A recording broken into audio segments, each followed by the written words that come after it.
اور آپ صاحب احباب آج کی اس مجلس میں حاضری کا شرف پا رہے ہیں۔ آج کی اس تربیتی نشست کا موضوع موجودہ دور کے عظیم فتنوں میں سے ایک فتنے کا رد ہے اور عنوان ہے رد فتنہ الحاد۔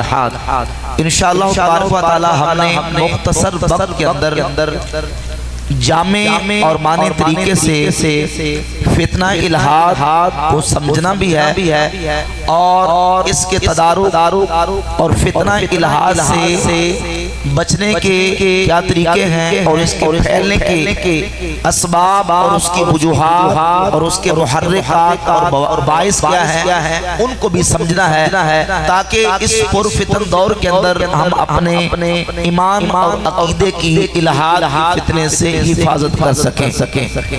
احباب گرامی کے اندر جیسے جیسے وقت گزرتے ہوئے قیامت کے قریب ہوتا جا رہا ہے، میرے آقا مولا صلی اللہ علیہ وآلہ وسلم نے جو پیش گوئیاں فرمائی ان کے مطابق فتنوں کا ایک طوفان اور سیلاب امڑ پڑا ہے۔ صحیح بخاری کی حدیث ہے، نبی پاک صلی اللہ علیہ وآلہ وسلم نے فرمایا لا یاتی علی الناس زمان الا الذی بعدہ شر منہ۔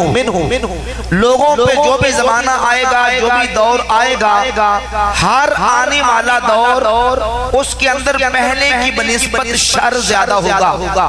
الا الذی بعدہ شر منہ، پہلے دور سے آنے والا دور وہ شر کے اعتبار سے زیادہ ہوگا، اس میں فتنے زیادہ ہوں گے، اس میں شر زیادہ ہوگا، اس میں خرابی زیادہ ہوگی۔ ہم جیسے جیسے قیامت کے قریب ہوتے جا رہے ہیں، روحانیت کم ہوتی جا رہی ہے، مادیت بڑھتی جا رہی ہے، خیر کم ہوتا جا رہا ہے، شر بڑھتا چلا جا رہا ہے۔ اگرچہ وہ لوگ جو خود شر پھیلانے پر اپنا رات دن مصروف و مشغول ہیں، وہ یہ کہتے ہوئے سنائی دیتے ہیں کہ نہیں جی علم بہت زیادہ آ چکا ہے، لوگوں میں اویئرنس آ چکی ہے، لوگوں میں آگاہی آ چکی ہے، لوگ اب گھاس نہیں کھاتے، لوگ اب پڑھے لکھے آ رہے ہیں۔ وہ لوگوں کے سامنے یہ ثابت کرنے کی کوشش کر رہے ہیں، لیکن احادیث طیبات اٹھا کر دیکھ لیں، نبی پاک صلی اللہ علیہ وآلہ وسلم نے جو پیش گوئیاں فرما کے اپنی امت کو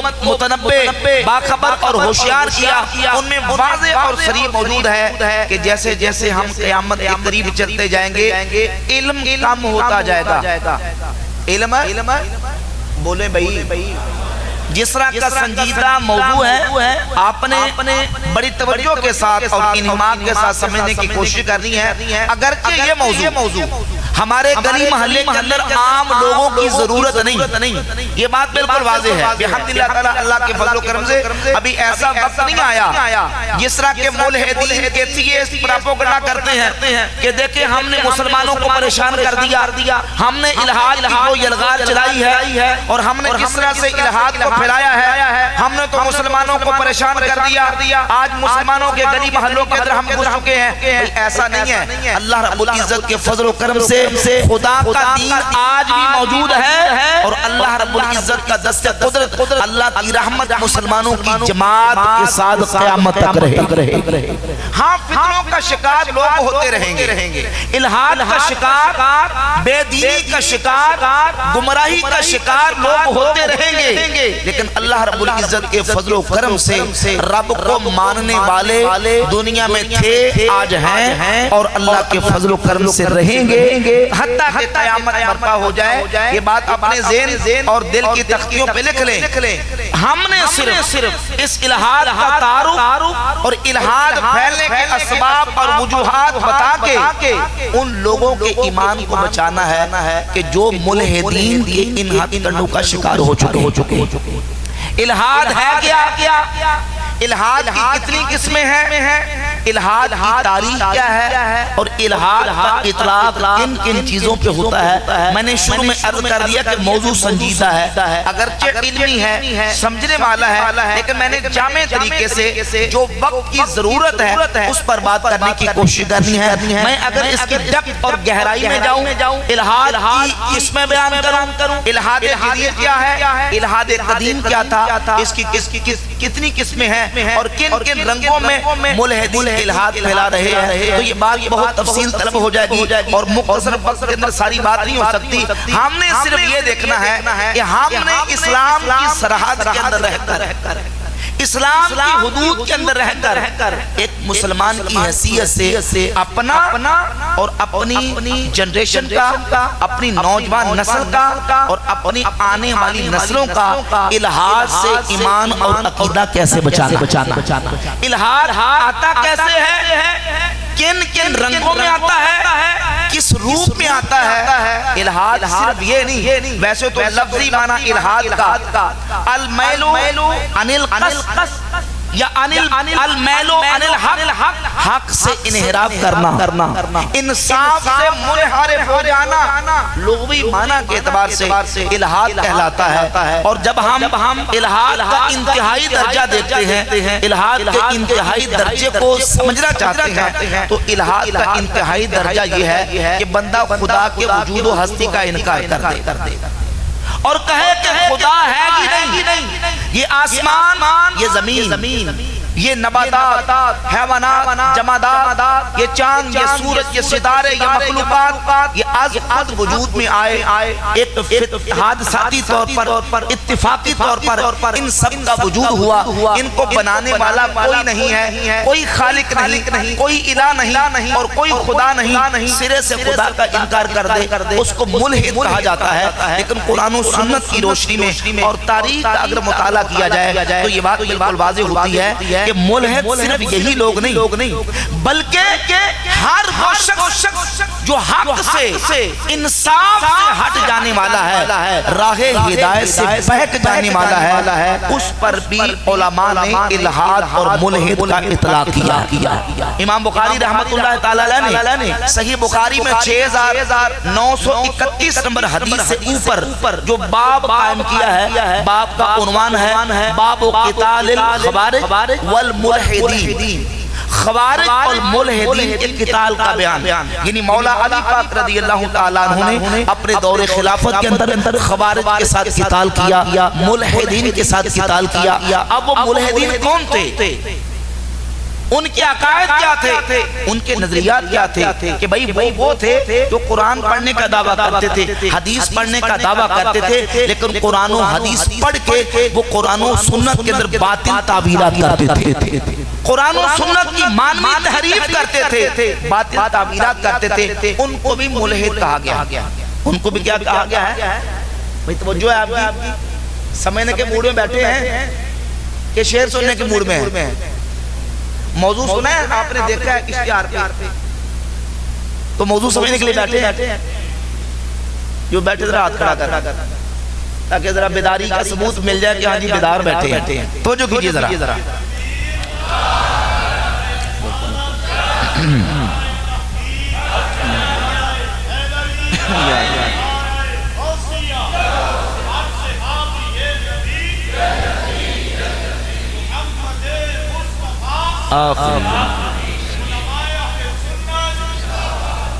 تو بھئی الہاد صرف خدا کے وجود کا انکار نہیں, الہاد کی مختلف صورتیں ہیں, مختلف رنگ ہیں, اور یہ جو الہاد ہے اس کے اسباب و وجوہات پھیلنے کے کیا ہے, اس کا پہلا زینہ ہے صلح کلیت. کیا ہے صلح کلیت. آپ کہیں گے وہ کیسے, بھئی وہ ایسے کہ صلح کلی وہ ہے کہ جو حق سے انحراف کرنے والا ہے, جو حق و باطل کو مکس کرنے والا ہے, جو حق و باطل کو ملانے والا ہے, یہ بھی صحیح وہ بھی صحیح اور غلط کو بھی صحیح کہہ دیا, صحیح کو بھی صحیح کہہ دیا. صلح کلیت یہ الہاد کا پہلا زینہ ہے. اور جب اپنے آپ کو اہل سنت و جماعت کے دائرے سے اور دائرے سے باہر نکالتا ہے, پھر وہ ایسے گمراہی کے, بے دینی کے سٹیپ اور زینے چڑھتا جاتا ہے. پہلے وہ یہاں سے شروع ہوتا ہے کہ بھئی میرا کسی عقیدے کے ساتھ کوئی تعلق نہیں. شروع کہاں سے ہوتا ہے, اور دیکھ لیں آپ جتنے لوگ ملحد ہوئے, ایتھیسٹ ہوئے, خدا کے وجود کے منکر ہوئے, اسلام سے اگر کوئی گیا ہے تو اس کی تاریخ کو دیکھیں, اس کی ہسٹری کو دیکھیں, آپ کو اس کی ترتیب ایسے نظر آئے گی کہ پہلے وہ اہل سنت و جماعت کے عقیدے سے دور ہوا, صلح کلی ہوا، صلح کلیت سے پھر وہ اسلام کے اندر قرآن و سنت کے قطعی حتمی جزمی عقائد کے اندر اس نے تشکیک اور رکھنا ڈالنے کی کوشش کی، اور رفتہ رفتہ پھر وہ الہاد کا ایسا شکار ہوا کہ وہ سرے سے خدا کے وجود کا منکر ہو گیا۔ اب اس الہاد سے، بے دینی سے بچنے کا طریقہ کیا ہے؟ طریقہ یہ ہے کہ قرآن و سنت کے عقائد کو، اجماع امت کے عقائد کو، اور مسلمانوں کے سواد اعظم کو، جمہور کا جو نظریہ اور عقیدہ ہے، اس عقیدے پہ جب ہم کاربند رہیں گے، اپنے اسلاف کے نقش قدم پر رہیں گے اور اپنے اکابر کے طریقے پر رہیں گے، اللہ کے فضل و کرم سے جب ہم اہل سنت کے رستے سے ہٹنا گوارا نہیں کریں گے تو اللہ کی رحمت سے پھر الہاد تک بھی پہنچ سکتے۔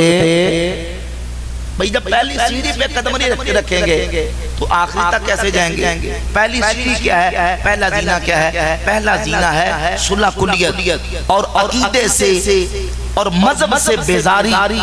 آج نوجوان جو کالجز کے اندر، یونیورسٹیز کے اندر بالخصوص جو الہاد کا شکار ہو رہے ہیں، ان کے ملحد ہونے کی وجہ کیا ہے؟ کہ وہ سب سے پہلے مذہب سے بیزار ہوتے ہیں۔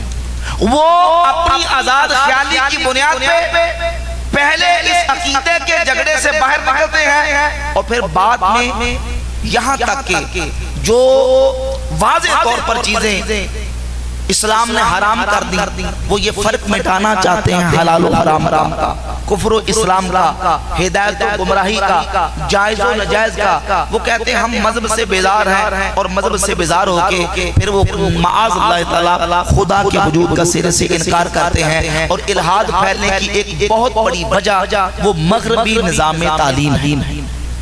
مغربی نظام تعلیم ظاہر ہے کہ اسلام کا، مسلمانوں کا اپنا ایک نظام تعلیم ہے۔ ہمارے پاس تعلیم کے لیے، سیکھنے کے لیے سب سے پہلے اللہ کی کتاب قرآن مجید فرقان حمید ہے، نبی پاک صلی اللہ علیہ وآلہ وسلم کی سیرت طیبہ، حضور کی حدیث مبارکہ، دین کا علم ہے۔ اور جب ایک کلمہ پڑھنے والا قرآن و سنت کے علم سے نا آشنا رہے گا، قرآن و سنت کے علم سے نا بلد اور نا آشنا رہے گا، اور وہ مغربی نظام تعلیم جو کہ اسلام کے خلاف ہے، دین کے خلاف ہے، اس کو پڑھتا چلا جائے گا، نتیجہ یہ ہوگا کہ پھر وہ اپنے دین سے دور چلا جائے گا۔ اور آج نوجوانوں کے دین سے دور ہونے کی ایک وجہ مغربی نظام تعلیم ہے۔ اعلیٰ حضرت عظیم البرکت مجدد دین و ملت کا شاہ امام احمد رضا خان محدث بریلی رحمۃ اللہ تعالی علیہ نے جب اس مسئلہ پر کلام کیا تو فتاوی رضویہ کی جلد نمبر 14 کے صفحہ نمبر 431 پہ امام اہل سنت رحمۃ اللہ تعالی علیہ فرماتے ہیں،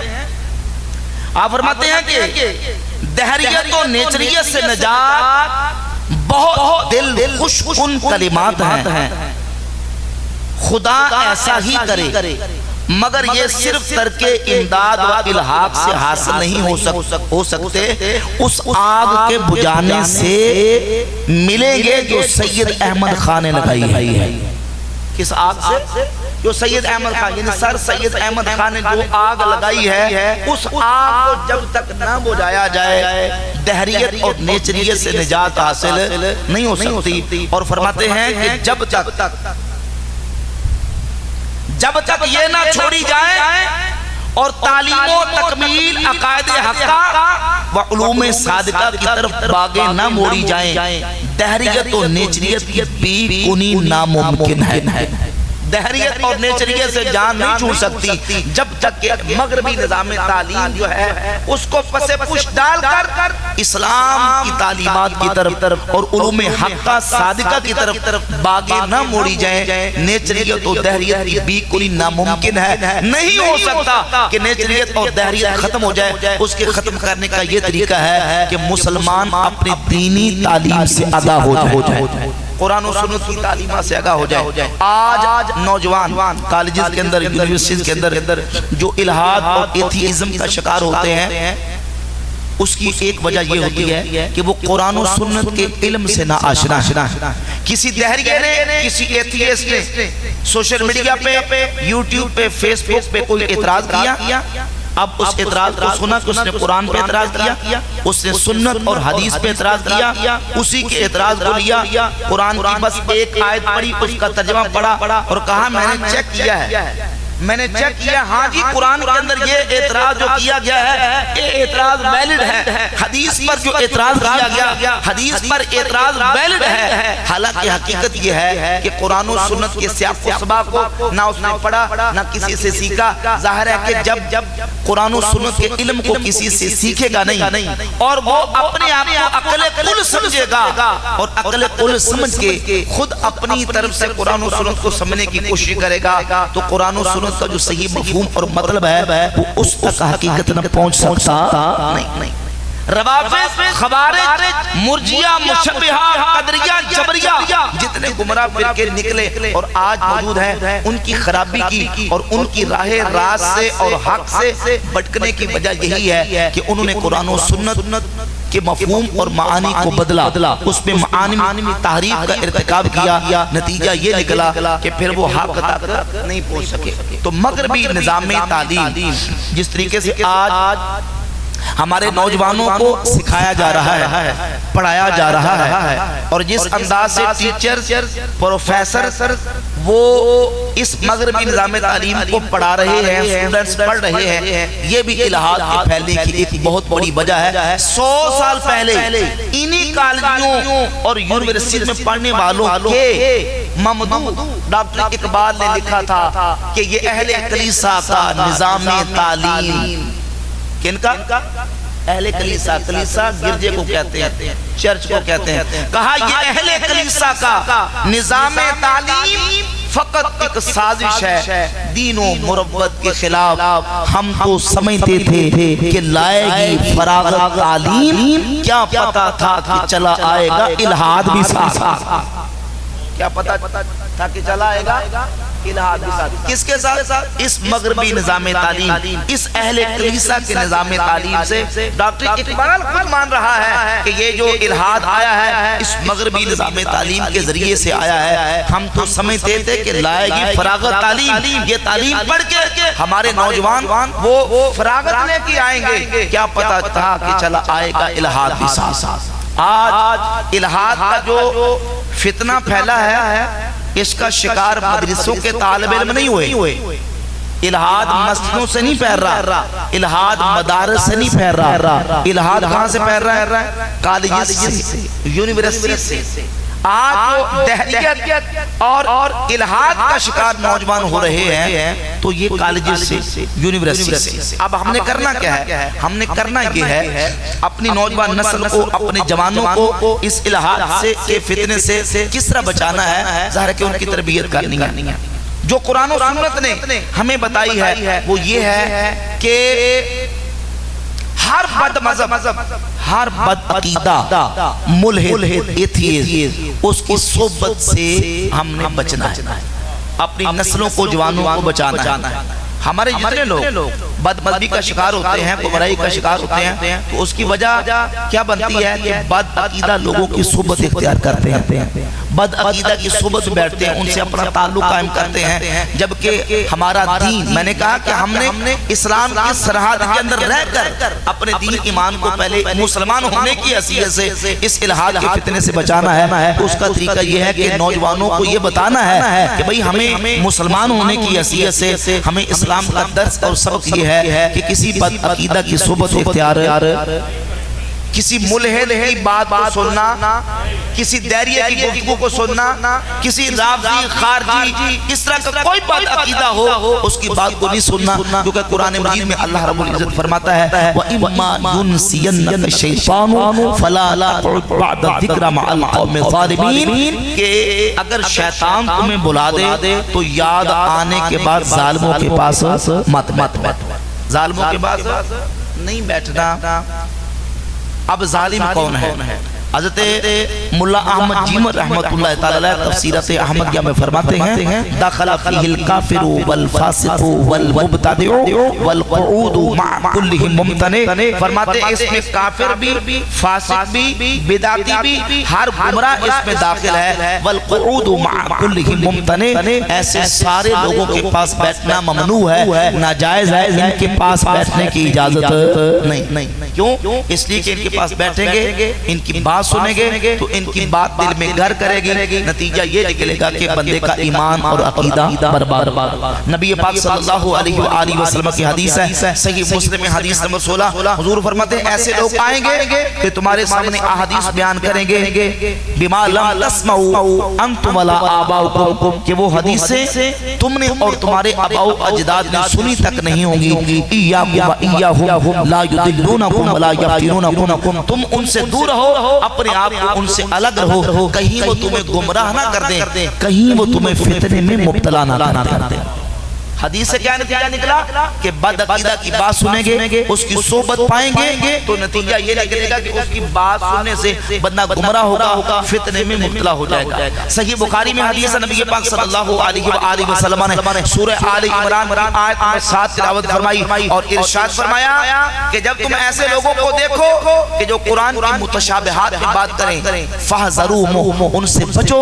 کیوں؟ اس لیے کہ جب متشابہات کے اندر بات کرے گا تو وہ اس میں باطل تعبیر کرے گا، اور باطل تعبیر کر کے قرآن کی آیت میں وہ لوگوں کے ایمان اور عقیدے کو بگاڑے گا۔ ایسے لوگوں سے بچنے کا رسول اللہ صلی اللہ علیہ وآلہ وسلم نے حکم ارشاد فرمایا۔ سنن نبی دو میں حدیث ہے، نبی پاک صلی اللہ علیہ وآلہ وسلم نے فرمایا اذا سمع، فرمایا من سمع منکم سمع اذا سمع منکم بالدجال فلینأ عنہ، جب تم میں سے کوئی دجال کا ذکر سنے کہ دجال آ چکا ہے اور دجال ظاہر ہو چکا ہے، فلینأ عنہ، تو اسے چاہیے کہ وہ دجال سے دور بھاگے، اس کے پاس نہ جائے۔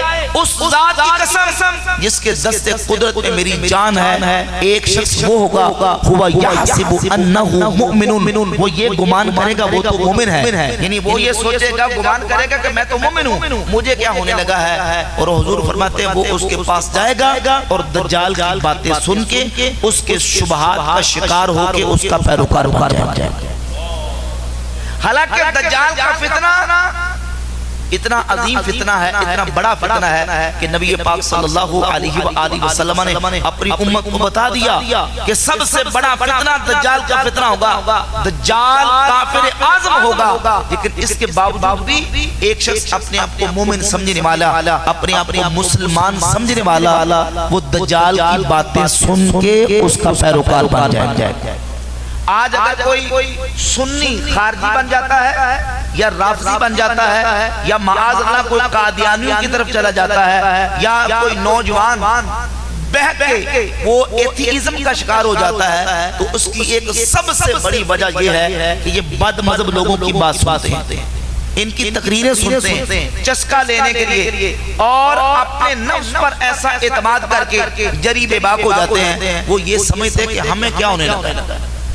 سنیے تو صحیح، سنے سب کی مرضی اپنی کریں، لیکن حقیقت یہ ہے کہ جب ایسا بندہ جو خالی ذہن ہے دین کی، اس کے پاس تعلیم موجود نہیں، وہ ایسے لوگوں کو سنتا ہے تو پھر ان کا ہی ہو کے رہ جاتا ہے اور اپنا ایمان اور عقیدہ برباد کر بیٹھتا ہے، پھر اس کے واپس آنے کے چانسز نہیں بچتے۔ لہذا ایتھیزم ہو، سلفیت ہو یا جتنے فتنے ہیں، ان سے اپنا ایمان عقیدہ بچانے کا بہترین حل اور طریقہ یہ ہے کہ ان کی صحبت سے بچا جائے اور اسلام کی جو صحیح تعلیمات ہیں ان کو سیکھا جائے۔ دیکھیے اگر تختی بالکل خالی ہوگی، اس پر جو آ کے لکھے گا وہ نقش ہو جائے گا، اور اگر دل کی تختی پہ پہلے صحیح طریقے سے اسلام کی تعلیمات لکھی ہوں گی، کسی کو مٹا کے اس کو لکھنا وہ مشکل ہوگا۔ لہذا جب ہم قرآن و سنت کے علم کو خود پڑھیں گے، سیکھیں گے اور اپنے ایمان اور عقیدے کی تعلیمات سے خود آشنا ہوں گے، تو اللہ کے فضل و کرم سے ان فتنوں سے ہمارا ایمان بھی محفوظ رہے گا، ہمارا عقیدہ محفوظ رہے گا۔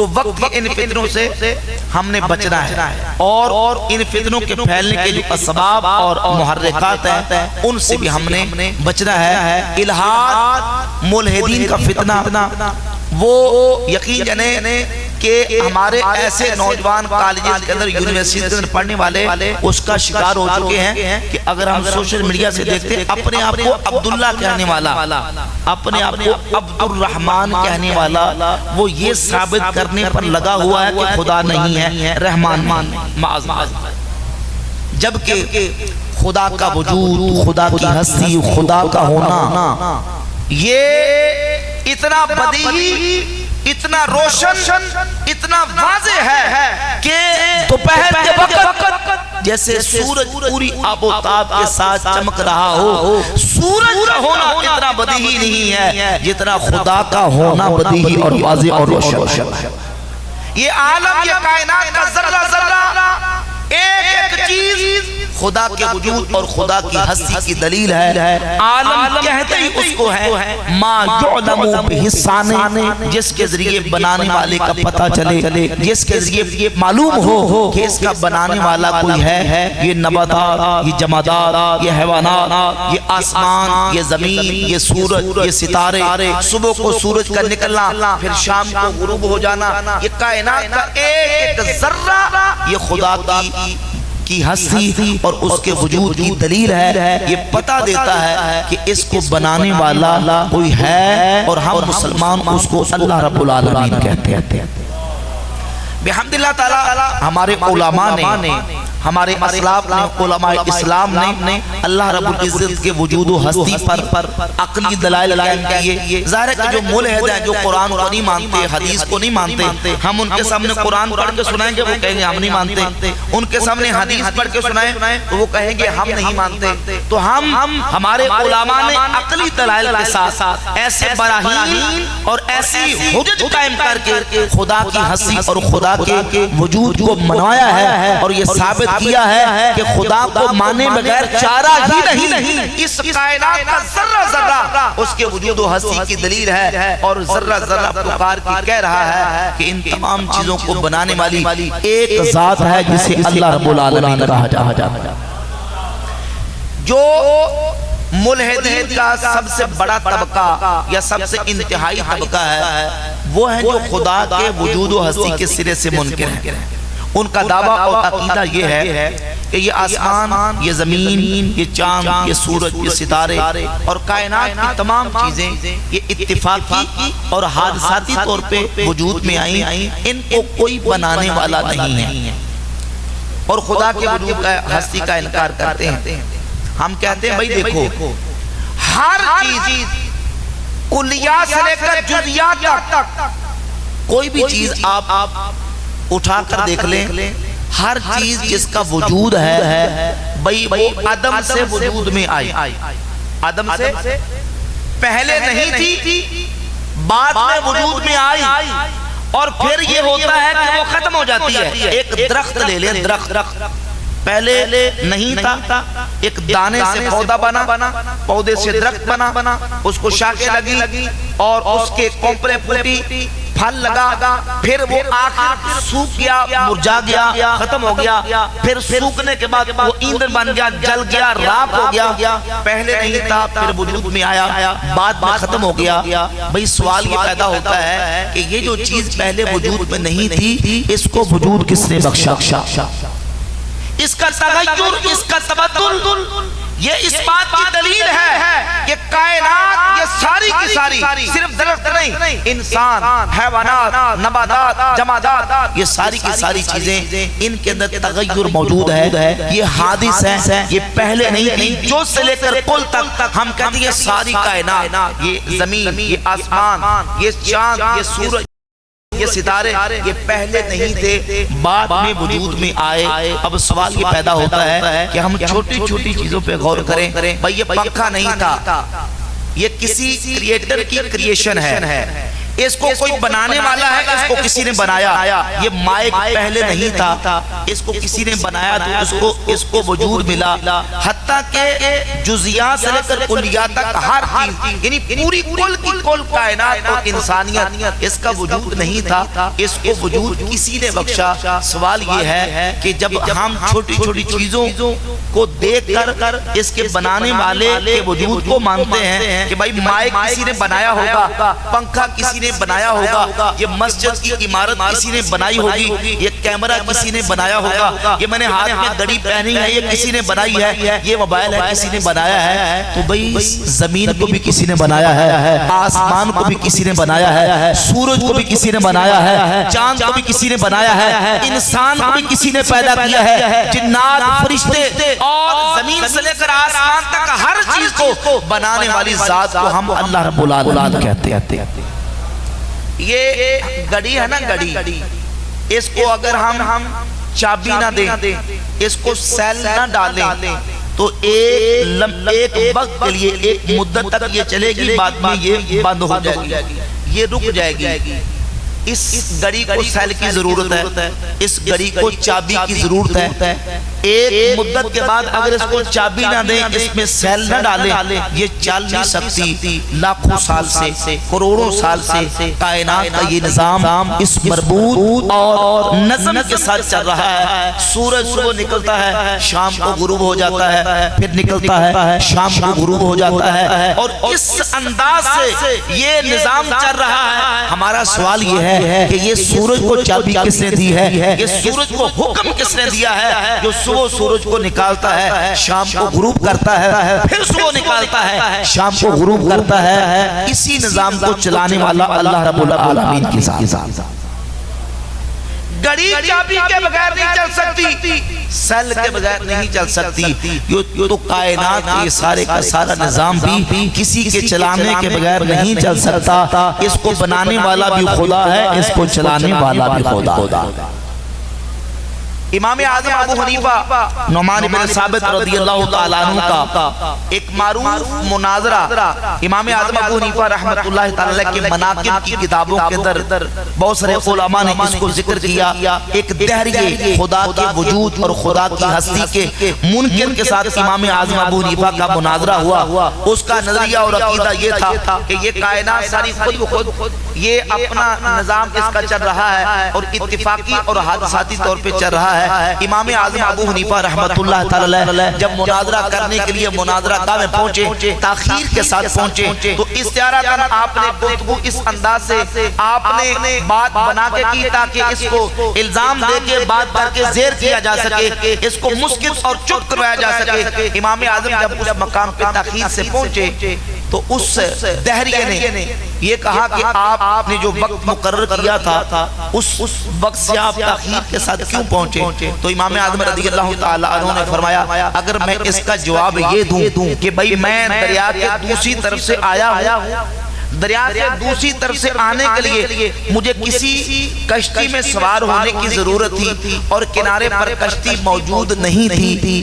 ہوا کیا کہ میں جب کنارے پر پہنچا، اچانک کنارے پر جو درخت موجود تھے وہ اکھڑے، گرے، پھر کٹے، ان کے تختے بنے، پھر وہ تختے جڑے اور جڑ کے ایک کشتی تیار ہوگی، اور پھر وہ اس دریا کے اندر آئی، خود اس کا چپو چلا اور کشتی خود بخود چل کے دریا کے دوسرے کنارے پر پہنچی۔ میں اس میں سوار ہو کے اس مقام پہ پہنچا ہوں، اس لیے مجھے تاخیر ہوگی، تو کیا تم اس بات کو تسلیم کرو گے؟ تو وہ دہریہ فوراً کہنے لگا یہ کیسے ہو سکتا ہے کہ درخت خود بخود کٹے بھی، پھٹے چیر بھی جائیں، پھر خود بخود پھٹے جڑ بھی جائیں، کشتی بن جائے اور خود چپو چلے اور دریا میں وہ کشتی چل کے دریا کے دوسرے کنارے پر پہنچ آئے، یہ کیسے ہو سکتا ہے؟ تو امام اعظم ابو حنیفہ رحمت اللہ تعالیٰ نے اس دہریے مناظر کو جواب دیا، فرمایا ایک چھوٹی سی تخلیق، ایک چھوٹی سی کشتی یہ خود بخود وجود میں نہیں آ سکتی، تو یہ پوری کائنات کا جو وجود ہے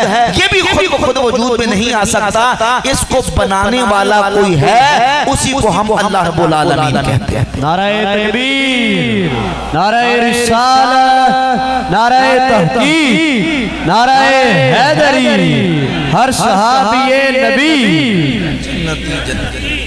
بھئی اللہ رب العزت جل وعلا مجدہ الکریم کی ہستی خدا کا وجود ماننے کے لیے ہمارے پاس اللہ کے فضل و کرم سے عقلی اتنے دلائل ہیں، علماء نے اس پر دلائل قائم کیے۔ دیکھیے معلومات کا ذریعہ مختلف چیزیں ہیں، عقلاء دانشور لوگ اس بات پر تسلیم کرتے ہیں کہ معلومات کا ذریعہ 3 چیزیں ہیں۔ کتنی چیزیں ہیں؟ بولیے ذرا کتنی چیزیں ہیں؟ 3 چیزیں ہیں معلومات کے حصول کا۔ اس بات کو دہریہ بھی تسلیم کرتا ہے، ملحد بھی تسلیم کرتا ہے کہ حواس خمسہ یہ معلومات کا ذریعہ ہے۔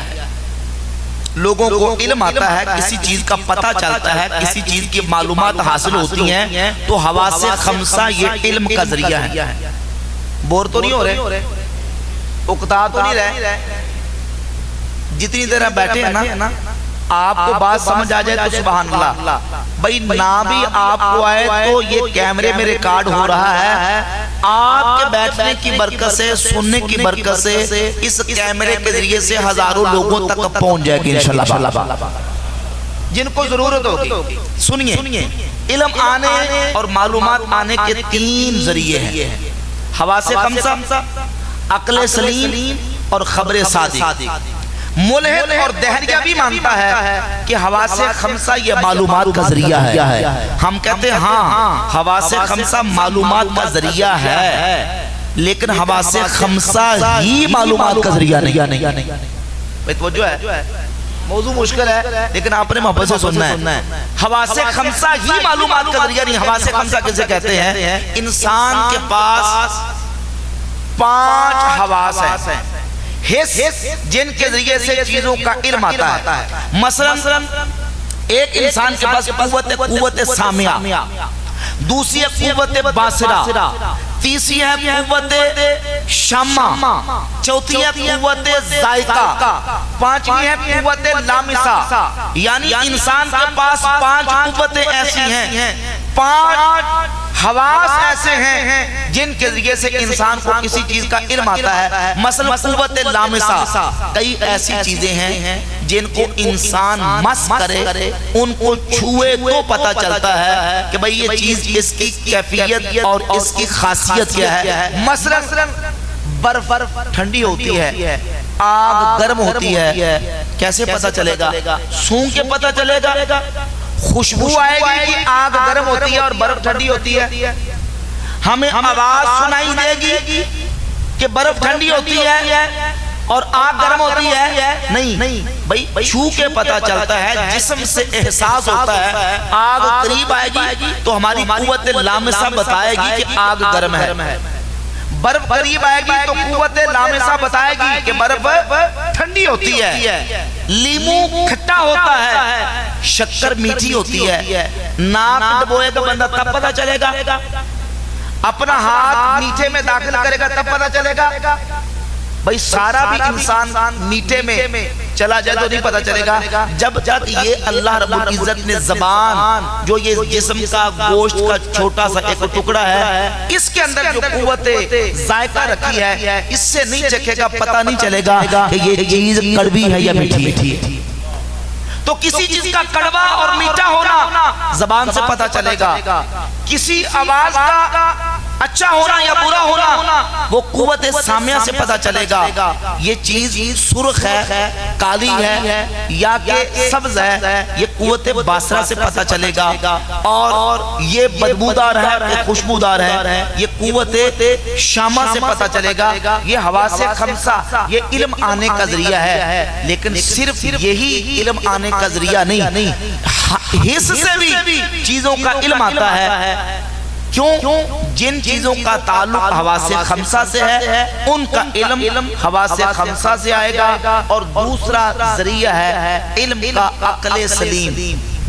عقل بولو عقل سلیم. انسان کی عقل سالم ہو تو عقل سے بھی انسان کو چیزوں کا پتہ چلتا ہے, علم آتا ہے. اور تیسرا ذریعہ ہے خبر صادق, سچی خبر. ہزاروں ایسی چیزیں کہ ہم نے نہ ان کو ہاتھوں سے چھو کے دیکھا, نہ ان کو جو ہے وہ زبان سے چک کے دیکھا, نہ ان کو اپنی آنکھوں سے دیکھا, لیکن خبر صادق کے ذریعے سے ہمیں ان کا علم آیا, پتہ چلا کہ ہاں ان کا وجود ہے اور ان کی ہستی ہے. ہم اس کے دل و جان سے مانتے ہیں کہ ہاں بھی ہے, اس کا وجود مانتے ہیں. خبر صادق بھی علم کا ذریعہ ہے اللہ کے وجود و ہستی پر.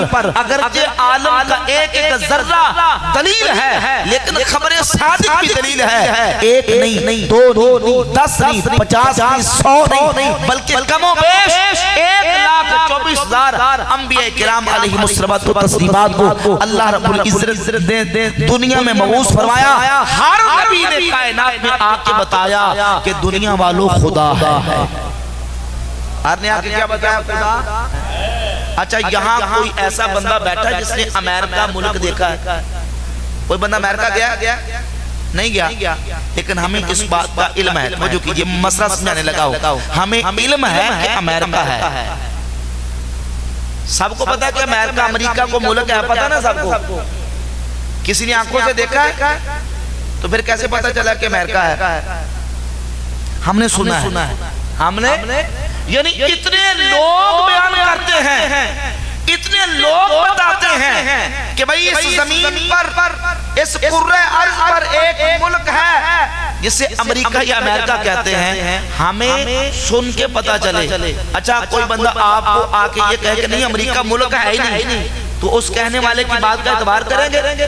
نہیں کریں گے نا. کیوں؟ کیونکہ ہمیں امریکہ کے ہونے کی خبر اخبار متواترہ سے, خبر صادق سے پہنچی اور علم آیا کہ امریکہ کا ملک ہے. بھئی امریکہ کو بغیر دیکھے اس لیے مانتے ہو کہ لوگ کہتے ہیں کہ امریکہ ہے, ہم خدا کو مانتے ہیں.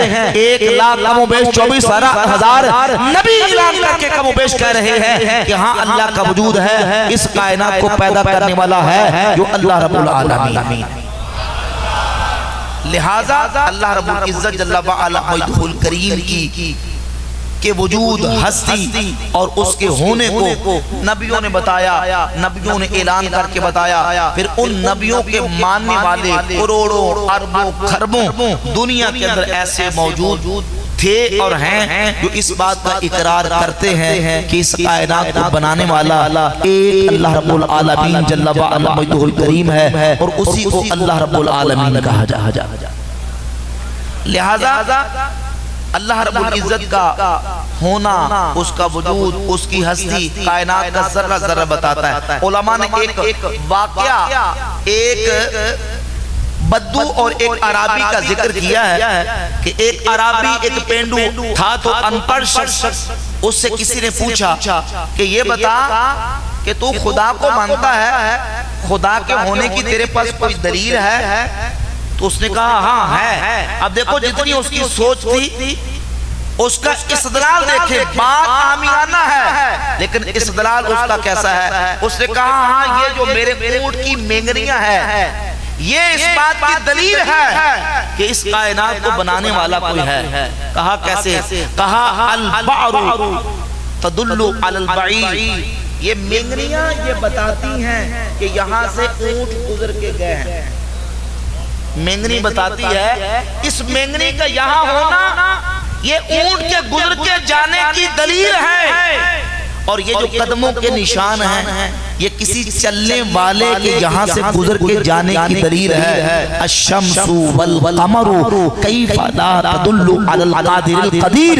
تو پھر یہ سورج, یہ چاند, یہ ستارے, یہ آسمان, یہ ساری کائنات جو سجی ہوئی ہے, یہ ساری چیزیں بتاتی ہیں کہ ان کو بنانے والا کوئی ہے, وہ قادر و قدیر اللہ رب العالمین کی ذات.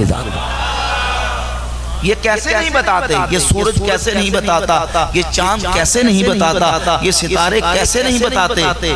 یہ ساری چیزیں بتا رہی ہیں. عالم ما یعلم بحسانے, عالم جس کا ذرہ ذرہ, جس کی ایک ایک چیز علم دیتی ہے ما یعلم بحسانے، جس کے ذریعے سے بنانے والے کا کریشن سے کریٹر کا پتہ چلتا ہے کہ یہ مخلوق جو ہے اس کا کوئی خالق ہے، یہ جو بنائی ہوئی چیز ہے اس کا کوئی بنانے والا ہے۔ میں نے عرض کیا کہ مائک بغیر کسی کے بنائے نہیں بنتا، یہ گلاس کسی کے بنائے بغیر نہیں بنا، یہ موبائل کسی کے بنائے بغیر نہیں بنا، یہ کیمرہ کسی کے بنائے بغیر نہیں بنا، یہ پنکھا کسی کے بنائے بغیر نہیں بنا، اس کو کسی نے بنایا ہے۔ یہ عمارت کسی کے بنائے بغیر نہیں بنی، اس کو کسی نے بنایا ہے۔ تو زمین بھی کسی نے بنائی ہے، آسمان بھی کسی نے بنایا ہے، چاند سورج ستارے کائنات کی ہر چیز کو کسی نے بنایا ہے۔ جس نے بنایا ہے وہ اللہ رب العالمین کی ذات۔